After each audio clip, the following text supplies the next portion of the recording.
Hi, Taurus and Taurus Rising. Here is your horoscope for November 2025. I'm Astrologer Joseph Anthony. All right, this month is all about relationships. This is because the sun is going through your opposite sign. Mars is still going to start off the month in your opposite sign. And Venus, your ruler, is going to enter the seventh house, which is also about other people and is your opposite sign. So we have the dynamics of other people that are going to play a major role this month for many of you. So if you're a Taurus rising, a rising sign, or a Taurus sun sign, this is a general overview using Western tropical astrology, using the whole house systems. You can see everything is zeroed out here, so the houses are all whole. And the sun sign astrology, or the rising sign astrology, is accurate because it's the only way we could tell what's going on with the planets and where they belong, because everyone's birth chart is different. Everyone is got a different birthday, born under that sign. So when we use a sun sign astrology, it gives us an idea of where everything is and what's going on. But your own birth chart will be much more accurate. But this is about 75 to 80% accurate. It'll give you an overview of what's going on. Anyway, let's dive in a little deeper and see what's going on. This is a very important month for many of you. We also have a full moon that's going to activate your first house of identity and self.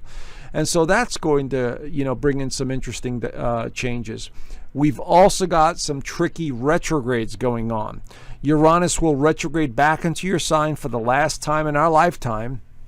And that's going to bring in surprises. Mercury's going to go retrograde as well. And then Jupiter's going to go retrograde as well. So there is a lot of retrograde, which means the past. So stuff from the past is going to resurface. People from the past are going to resurface. All kinds of ideas from the past may resurface as we go into the month of November. All right, so let's take a little closer look at some of these aspects that are going on. Mars enters Sagittarius on the 4th. Now, usually this is pretty optimistic. Mars going into Sagittarius and Mercury's already there. And this can be, 4 weeks, 5 weeks of sort of optimistic view on your finances, or feeling lucky, like you want to go buy a lottery ticket or something like that, because Sagittarius usually feels very much joyful and happy and more inspired. Okay, Mars is in a strong position here. Now, not that it wasn't strong in Scorpio, it's just very intense, but Mars in Sagittarius likes adventure, it wants to explore, it wants to learn. It's in the 8th house, though, which has to do with financial matters. It has to do with like a deep psychological transformation. There's a curiosity going down the rabbit hole. And of course, Mars at the 8th house can also be very sexual for those of you that are having sex these days. But anyway, Mars is very driven in this part of your chart. You might be chasing investments and thinking about your finances. And of course, Taurus and Scorpio are the financial signs, especially Taurus, and we have the sun going through Scorpio right now, and the 8th house does have to do with other people's money. So this could be feeling lucky, feeling fortunate. The downside to Mars in the 8th house could be spending money, and so keep an eye on that.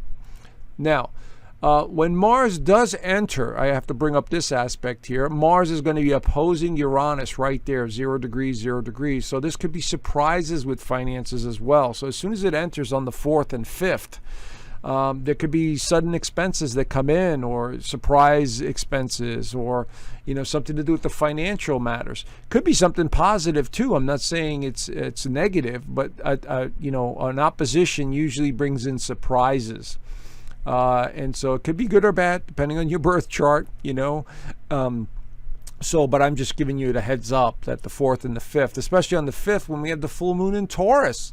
And that's going to be at 13 degrees in this first house of identity and self. So you're coming to some sort of awareness about either a value system, your investments, money matters, the physical side of life, your material possessions, because Taurus rules all that, making you more sensitive and emotional perhaps, and reflective. And this is all happening right around the beginning of the month on the 5th. So depending on where this is in your birth chart, it's going to activate that energy there. Now, Venus enters Scorpio. Now, Venus is your ruler. It's entering Scorpio, your opposite sign. And so we have a great opportunity this month to meet new people. And that's what Venus does in the 7th house. So meeting new people, new friendships, new partnerships, new relationships, new acquaintances, whatever it is, this could highlight that for many of you. Okay, just don't get into nitpicking about financial matters, because Venus in Scorpio can be very financially driven as well. Like having arguments over money or money matters with a partner, a wife, a husband, a partner of some kind.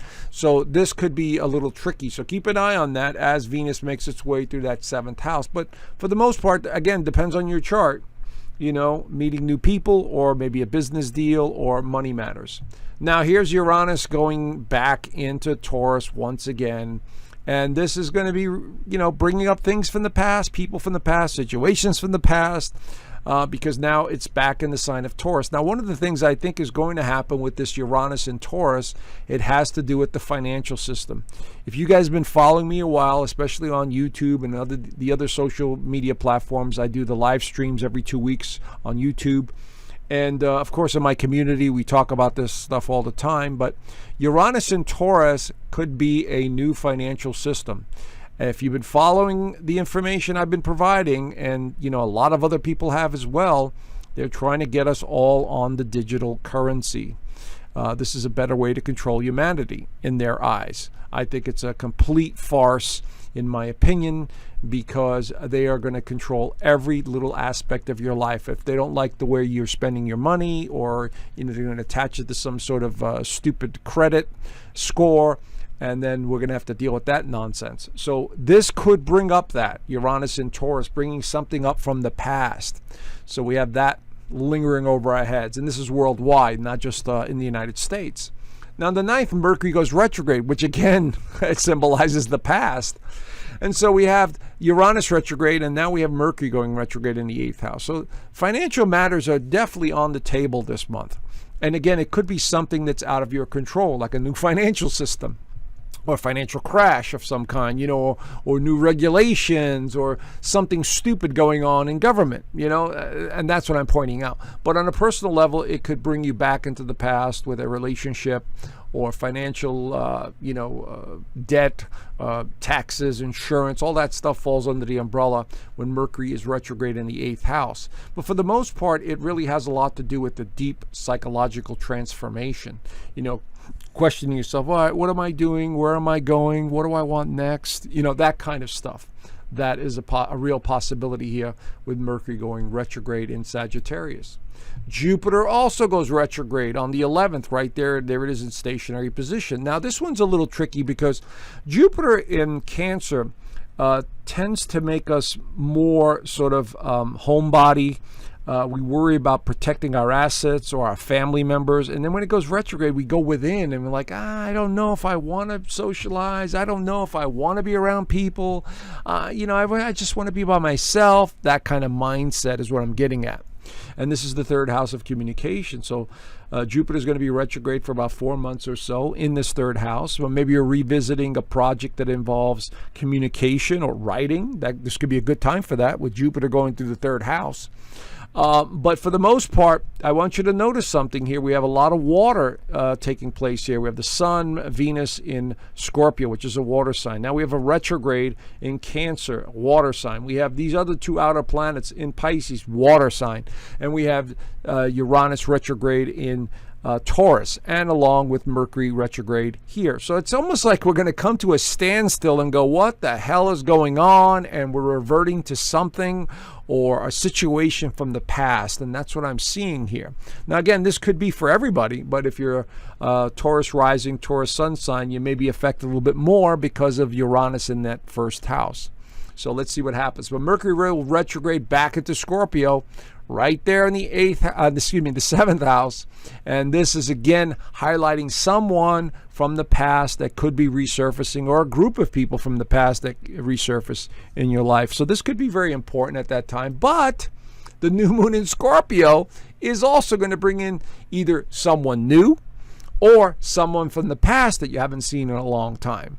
Now, this is actually a very positive one for many of you. So keep an eye on for surprises at this time with someone you haven't seen in a long time, or meeting someone that you feel like you have a strong connection with. That's the kind of energy I'm seeing here.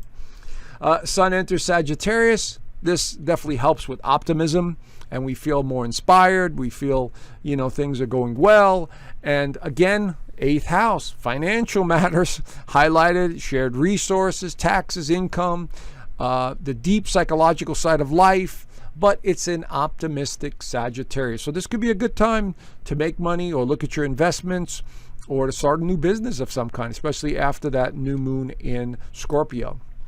And finally, by the end of the month, Mercury goes direct in Scorpio right there. There is a stationary position, which should help out a lot for many of you, okay? So you could see it's a really weird, wonky month for many people. But if you take my advice, look at the general overview of what's going on, you might be able to navigate things a little easier and understand them. And don't take them personally, because everyone's going through something right now, because the energies are shifting. The entire world is changing, economically, politically, socially, the whole 9 yards, and we know it. So don't take it personally like you're the only one going through this. Everyone's going through something. And this is what I see going on here. Anyway, there's the general overview. If you want to know more, I do an extended version of this monthly horoscope in my inner circle, as you can see here. I also do the weekly astrology video, which the members do really enjoy. And of course, every Sunday we are on a Zoom call talking about what's going on. Some members send me their charts. I answer a few questions for them. We review everything that's going on in the world, and I teach astrology there too. So consider joining. I left the link down below, and I hope to see you in the community. All right, have a great month, and I look forward to talking to you soon. Bye for now.